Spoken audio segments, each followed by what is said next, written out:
रोज की दो चाय मैं और दही बनाए।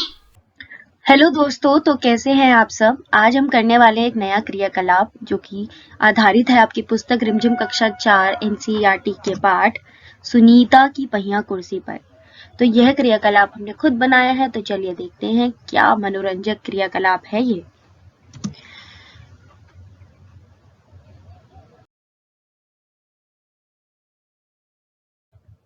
तो इस क्रियाकलाप का शीर्षक है किसने किससे कहा। तो संवाद कहे जाते हैं, कोई कहता है और किसी से कहता है। तो आज हम इसी बारे में बात करेंगे। यहाँ पर लिखे होंगे कुछ संवाद और फिर हम चर्चा करेंगे कि कहानी सुनीता की पहिया कुर्सी में वह संवाद किसने कहा और किससे कहा।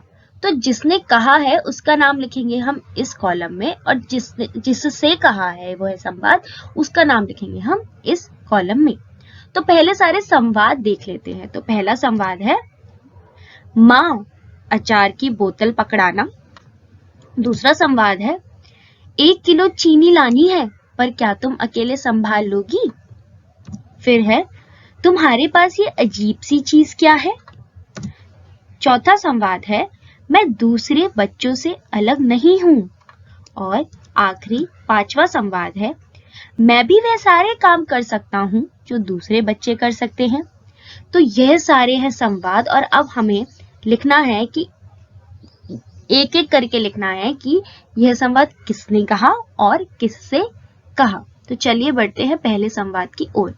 माँ अचार की बोतल पकड़ाना। तो यह संवाद है तब का जब सुनीता सुबह सुबह उठ के अपना सारा काम करके नाश्ता करने बैठते हैं। तो किसने कहा होगा? बिल्कुल ठीक, सुनीता ने यह संवाद कहा। और किससे कहा? अपनी माँ से, अपनी माँ से। फिर दूसरा संवाद है 1 किलो चीनी लानी है पर क्या तुम अकेले संभाल लोगी। तो यह संवाद किसने कहा था? क्या आपको याद है? यह संवाद कहा था सुनीता की माँ ने, क्योंकि आज सुनीता बाजार जाने वाली थी ना, तो वह क्या लेने जा रही थी? 1 किलो चीनी। तो सुनीता की माँ ने यह संवाद कहा और किससे कहा? सुनीता से, क्योंकि सुनीता ही तो जा रही थी बाजार। तीसरा संवाद है तुम्हारे पास ये अजीब सी चीज क्या है। याद है, उसे मिली थी एक लड़की। किसे मिली थी? सुनीता को मिली थी एक लड़की जिसने ये बात उससे कही थी। उसका क्या नाम था? फरीदा। जी हाँ, यह संवाद कहा था फरीदा ने। और किससे कहा था? सुनीता से। अच्छा चलिए एक और बात बताइए कि कौन सी अजीब सी चीज के बारे में बात कर रही है। नीचे कमेंट सेक्शन में बताइए कौन सी अजीब सी चीज है जो फरीदा पूछ रही है सुनीता से। चौथा संवाद है मैं दूसरे बच्चों से अलग नहीं हूं। ये किसने कहा?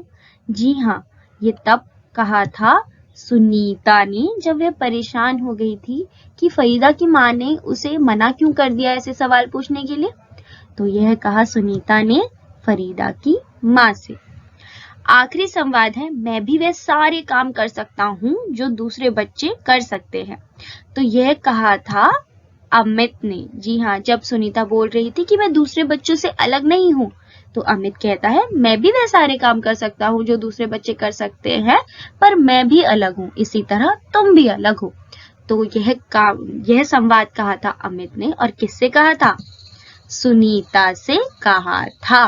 तो यह थे हमारे सारे संवाद और यह थे जिन्होंने कहे और यह थे जिससे कहे। तो कैसा लगा आपको ये क्रियाकलाप? मुझे तो बड़ा ही मनोरंजक लगा। मिलते हैं अगली बार एक नई कहानी, कविता या क्रियाकलाप लेकर।